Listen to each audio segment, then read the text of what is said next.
It's Daz. Let's talk about this 2024 presidential election. Now, when it comes to politics, I'm neither a Republican or Democrat, never have registered as a conservative or liberal, but one thing I can say is I recognize theatrics when I see them. The two options that the country's been given at this point is a man who seems to suffer from dementia and constantly is forgetting where he is and what is going on, and a man who is quite polarizing, has said things that have deeply offended different groups of people, but also is now considered a felon, and most recently was shot at a rally by a 20-year-old man who people saw, but Secret Service failed to act to protect him. The whole situation is odd, even the fact that he turned just in time so the bullet hit his right ear.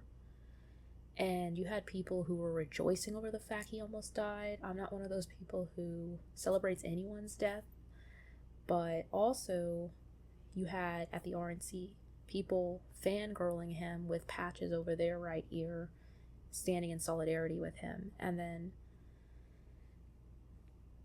RNC happened this week. You had Hulk Hogan ripping his shirt.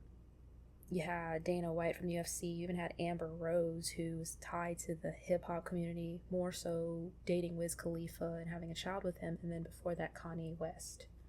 So it's just crazy theatrics for the U.S. right now. People are worried about the border because policies with the border and all the influx of migrants being bused into different cities like New York and Chicago, who were sanctuary cities, and then being overwhelmed, have turned people who might otherwise vote blue red. And then fear-mongering also about Project 2025 and Agenda 47 and this 900-page document from the Heritage Foundation, a think tank, a conservative think tank.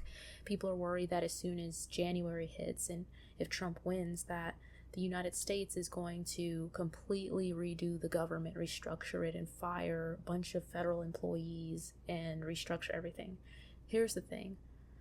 I see a lot of people saying a lot of things, and when I look at it, like, I stand back, especially the older I get. I was talking to my mom. Mom's a Gen Xer. I'm a millennial.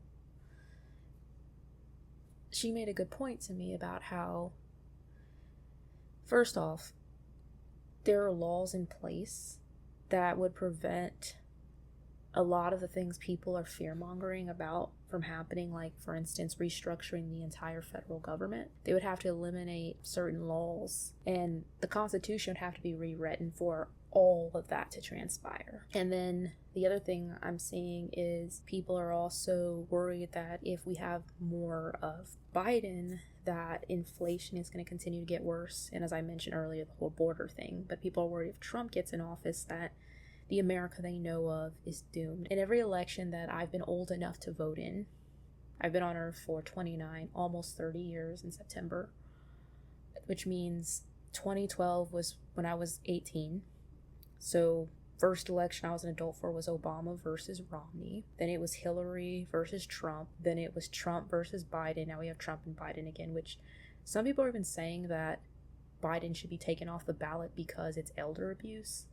And it is very strange the way Biden is still going, even though he doesn't seem like his mind is going. And then, of course, there was controversy about keeping Trump because he was convicted of crimes. I feel like this just makes the United States look like a joke to people around the world. I was in Canada, and I remember, because I've been working in Canada a lot lately, I heard some of them saying, I can't believe that a felon could be president. And so just between all of this, I feel like it's just furthering the bad image of the U.S. It's tarnishing the United States as a world power. It doesn't seem like the U.S. is a world power after what happened in Kabul with Afghanistan. And just 2 wars have broken out the U.S. has involvement in as far as funding Ukraine because of the whole Russian invasion, as well as U.S. funding Israel because of their whole invasion of Gaza. And it's madness. But one other thing I wanted to point out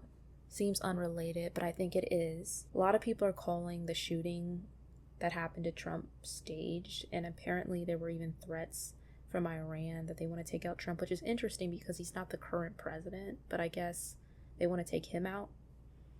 And also, there was a man that they caught trying to go to the RNC, trying to murder Trump, I guess. So all these death threats against Trump. But there was a movie that came out last Friday called Long Legs. It was a psychological horror. It starred Nicolas Cage, Blair Underwood, and Micah Monroe. And it was about a serial killer who got into the minds of families and caused them to murder each other. And he was a Satanist, and throughout the film he kept saying, I don't want to hail the devil, but which is basically the equivalent of saying hallelujah as a Christian. I was thinking to myself, with all the imagery, them rolling the credits backwards, the black and red, the music, it was set in the mid-90s, I believe 95. This is probably going to trigger somebody who may have been a victim of SRA or MK Ultra. Lo and behold, like a day or two later, we have this young man shooting Trump,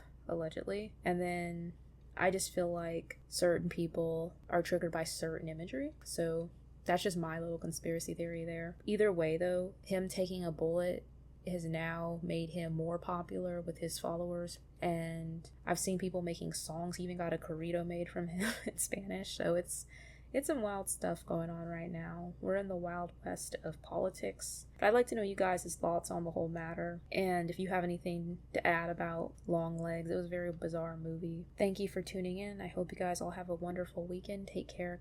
God bless. Until next time.